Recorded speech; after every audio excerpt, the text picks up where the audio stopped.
तरफ महाकुंभ की धूम जो है वो सिर्फ देश में ही नहीं बल्कि विदेश तक छाई हुई है और दूसरी तरफ यहाँ डावोस में उत्तर प्रदेश सरकार का जो पूरा का पूरा डेलीगेशन है उसका खास तौर पर मकसद है कि ज्यादा से ज्यादा इन्वेस्टमेंट को राज्य में बढ़ावा दिया जाए ताकि जो $1 ट्रिलियन स्टेट जीडीपी का जो मुख्यमंत्री का सपना है उसे जल्द से जल्द हासिल किया जा सके। देखिए खास तौर पर 10 सेक्टर्स हैं यहाँ यूपी के जिन्हें फोकस सेक्टर्स के रूप में देखा जाता है, फिर चाहे डिफेंस मैन्युफैक्चरिंग हो, लॉजिस्टिक्स हो, बायोप्लास्टिक पॉलिसी हो, ये तमाम वो अहम सेक्टर्स में से गिने जाते हैं जिन पर राज्य का सबसे ज्यादा ध्यान है।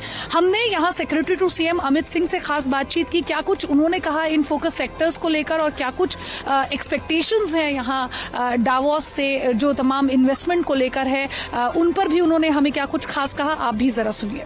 अमित सर, सबसे पहले तो दूसरी बार आप डावोस आए हैं, जाहिर तौर पर पहली बार जब आए थे बहुत बढ़िया रिस्पांस आपको देखने को मिला था, इस बार क्या कुछ एक्सपेक्टेशन है? आज सेकेंड डे है।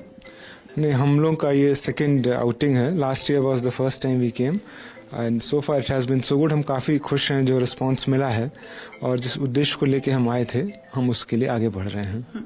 सर, कौन से वो मेजर सेक्टर्स हैं जिनकी बात इस बार आप कर रहे हैं ताकि ज्यादा से ज्यादा इन्वेस्टमेंट को अट्रैक्ट किया जा सके और जो $1 ट्रिलियन इकोनॉमी का स्टेट का सपना है उसमें किस तरह का कॉन्ट्रीब्यूशन आप देखते हैं? द स्टेट जो पिछले 7-10 वर्षों में जो ग्रोथ हुई है, जो लीडरशिप बहुत सेंट्रल और स्टेट लेवल पे रही है, उसके फॉलोआउट में जो ग्रोथ स्टेट ने अचीव की है, हम उसको शोकेस करना चाहते हैं। जो हमारी स्ट्रेंथ्स हैं, whether it is agriculture, food processing, जितने रिलेटेड इंडस्ट्रीज हैं फूड से, then it is electronics, IT. We are very young state with a very strong base of academics, तो आईटी का हमारे पास बहुत स्ट्रॉन्ग एक बेस है, उसको दिखाना चाहिए। इलेक्ट्रॉनिक्स में we are a big player. Presently भी हम मोबाइल मैन्युफैक्चरिंग और कंज्यूमर इलेक्ट्रॉनिक्स में एक बहुत बड़े, we are a very big player, तो उस चीज़ को हम शोकेस करना चाहते हैं और उसको आगे ले जाते हैं।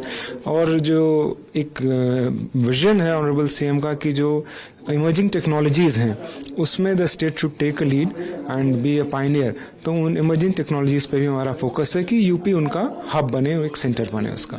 सर, जिस तरह के लोग इस समय आपसे यहाँ पर मिलने आ रहे हैं, ईज ऑफ डूइंग बिजनेस की बात हमेशा यूपी करता भी आया है, अगर उस दिशा में कुछ मैसेजिंग देना चाहें कि ईज ऑफ डूइंग बिजनेस को लेकर यूपी किस तरह से और आगे कदम बढ़ा रहा है और किस तरह की फेवरेबल कंडीशंस जो हैं उन्हें सपोर्ट करता है? बिजनेस को थ्राइव करने के लिए naturally there are certain conditions और वे बैक हम बात करते थे कि we are a very state जो कंट्री में ईज ऑफ डूइंग बिजनेस में आगे है, हम अचीवर स्टेट के रूप में रहे हैं। अब हम उसको शोकेस करते हैं कि अक्रॉस द ग्लोब आप जो प्रैक्टिसेस फॉलो करते हैं आप हमारे यहाँ उनमें बहुत ईज पाएंगे, whether it is having a very very transparent system, सब कुछ डिजिटल, कोई मैनुअल इंटरवेंशंस नहीं है। So when you do business you are focused only on business aspects.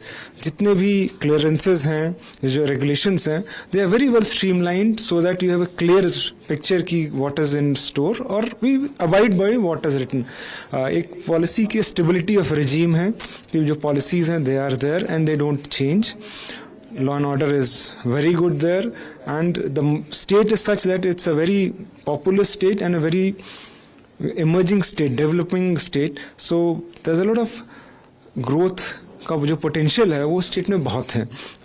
हमारा देश जिस तरह से ग्रो कर रहा है वैसे ही हमारा प्रदेश भी ग्रो कर रहा है and I am sure that we want to by live example of हमने जो अचीव किया है पिछले इतने वर्षों में, वो चाहे सरकार के अपने इंफ्रास्ट्रक्चर प्रोजेक्ट्स हों या जो कंपनीज, ग्लोबल कंपनीज आई हैं from Samsung to Microsoft to everyone who has come to our state, कैसे वो ग्रो की हैं, उस चीज़ को हम शोकेस करना चाहिए।